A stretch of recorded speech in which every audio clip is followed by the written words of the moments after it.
mengerumuni Yesus ini tidak mengalami jamahan Tuhan atau kuasa Tuhan atau kesembuhan Tuhan. Kenapa perempuan ini datang bahkan tidak ketemu Tuhan, tidak ada appointmentnya, dia hanya jamah. Dan di situ kita lihat perbedaan iman perempuan ini. Ya. Dan iman perempuan ini bukan hanya disembuhkan oleh Allah karena imannya, tapi malahan dia dengan langkah ada tindakannya, ya. Ada tindakannya.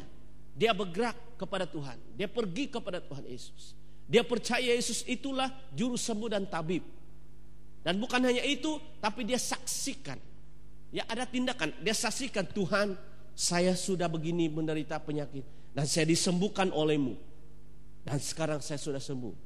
Dan inilah kesaksianku. Dan dalam kehidupan kami, saya melihat, saya pernah berdiri di hadapan 5.000 orang, 3.000 orang dalam KKR dan kebaktian kami.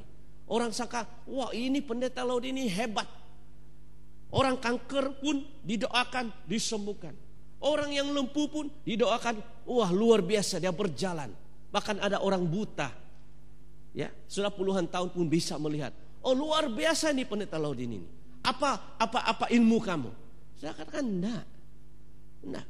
enggak ada yang luar biasanya. Saya manusia biasa dengan kamu. Tapi saya punya iman. Kalau saya bertanya, ibu, kalau kita berdoa dan imanmu dan iman kita bersatu berdoa dan minta Tuhan Yesus menjamah, percayakah ibu bisa berlari saat ini juga? Percaya bahwa kesembuhan itu jadi. Dan kalau dia bilang, ya, kalau Bapak doa dan tumpang tangan, tanda-tanda orang percaya, kan dikatakan tanda-tanda orang percaya, mereka akan tumpang tangan pada orang sakit dan orang akan disembuhkan. Itu adalah Tuhan Yesus. Dan Tuhan Yesus ingin meneguhkan firman-Nya bahwa dia hidup selama-lamanya. Amin. Dia tetap hidup dan sama 2000 tahun yang lalu dan sekarang dan sampai selama-lamanya. Tapi kita tidak bisa melihat Yesus hari ini, betul? Tapi kita melihat kuasa pekerjaan Roh Kudus-Nya. Roh Kudus yang tinggal dalam diri saya, dalam diri kita semua.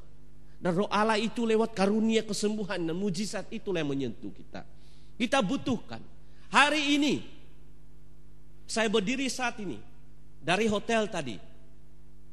Ketika saya mendoakan, Tuhan sertai saya. Tuhan, saya ingin kabarkan firman-Mu. Nah, Tuhan, saya ingin melihat Engkau menjamah orang. Dan satu ayat yang dia berikan adalah iman. Iman. Meskipun Yesus berdiri di hadapan kamu muka dengan muka, ya, dan bahkan memegang dan mendoakan, bahkan mengusir setan. Tapi kalau imanmu itu mati, kamu tidak akan disembuhkan. Saya ingat waktu Yesus pergi ke satu desa, ya, dikatakan di sana Yesus tidak dapat melakukan mujizat besar, melainkan menumpang tangan kepada beberapa orang karena di kota itu tidak ada iman, bilang. Tidak ada iman di kota itu. Bukan karena Tuhan Yesus tidak bisa menyembuhkan, tapi tidak ada iman. Orang tidak percaya pada dia. Wah, ini anak tukang kayu, ya. Ini orang dari Nazaret, ini mungkin dia ini palsu, ini apa ini begitu. Ini negatif thinking, negatif terus. Tidak ada iman. Maka dikatakan walaupun Yesus pergi ke kota itu, orang tidak percaya. Maka Tuhan tidak dapat berbuat apa-apa. Allah hari ini tetap hidup loh. Dan dia melihat kita. Walaupun kau tidak bisa melihat seperti perempuan ini, tapi kalau kau punya iman hari ini, seperti mana perempuan ini, imanmu ibu telah menyelamatkan engkau. Pergilah engkau dengan selamat. Apakah itu penyakit? Apakah itu masalah rumah tangga? Apakah itu masalah keuangan? Apakah itu masalah usaha?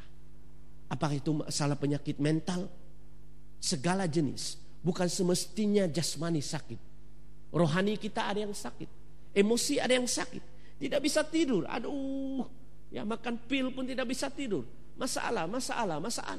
Itu sakit juga. Tapi kalau kau percaya Tuhan, tiada mustahil bagimu. Usahaku ini akan berhasil. Tuhan, saya percaya. Hanya aku perlu sentuhan itu. Gerakan, tindakan iman. Bukan iman yang mati, ya. Perempuan itu tidak akan sembuh Kalau dia berdiri jauh-jauh dan tengok Yesus, apa dia buat di sana? Enggak. Dia katakan, aku mau pergi. Asal ku jamah dia. Enggak semestinya tangannya ku jamah. Ini ujungnya, di belakangnya. Dan aku pasti sembuh hari ini. Siapa yang sakit hari ini? Kalau iman saya dan iman kamu bersatu, dan kita berdoa dalam nama Tuhan Yesus, sembuhlah engkau. Dan kau hambanya berdoa dalam nama Tuhan Yesus, saya perintahkan roh sakit penyakit. Sebab sakit penyakit itu datang dari iblis. Orang bisa katakan, ini penyakit kanker, ini penyakit malaria, ini penyakit itu dan ini. Bagi saya, penyakit itu sumbernya daripada roh najis. Penyakit itu sumbernya daripada setan. Dan iblis datang untuk menipu dan membohongi kita, dan menghancurkan, memadamkan, mematahkan semangat kita. Dan dia ingin membunuh jiwa kita, menjauhkan kita. Itu tabiatnya iblis. Dia adalah bapa segala pembohong dan pendusta.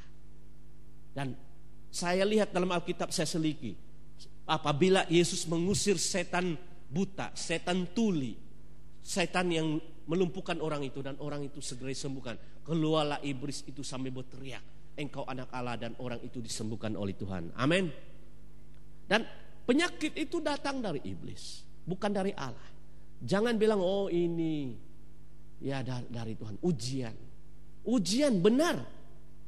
Ujian Tuhan biarkan iblis menggocok kamu, tapi tidak selama-lamanya. Amin.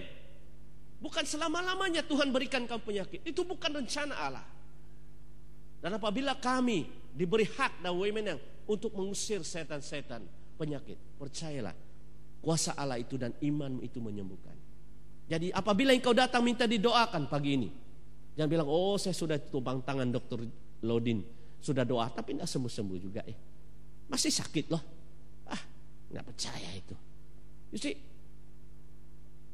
meskipun Tuhan Yesus berdiri di depan kamu, tapi kalau imanmu itu, nggak percaya lagi deh. Itu sulap mata loh.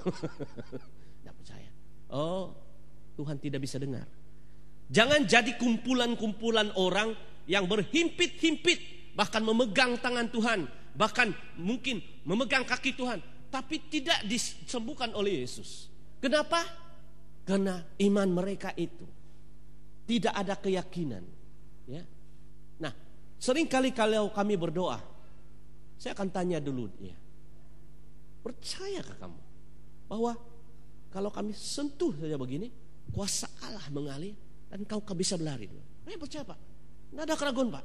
Tolong Pak, letak tangan Bapak di sini, pasti Pak.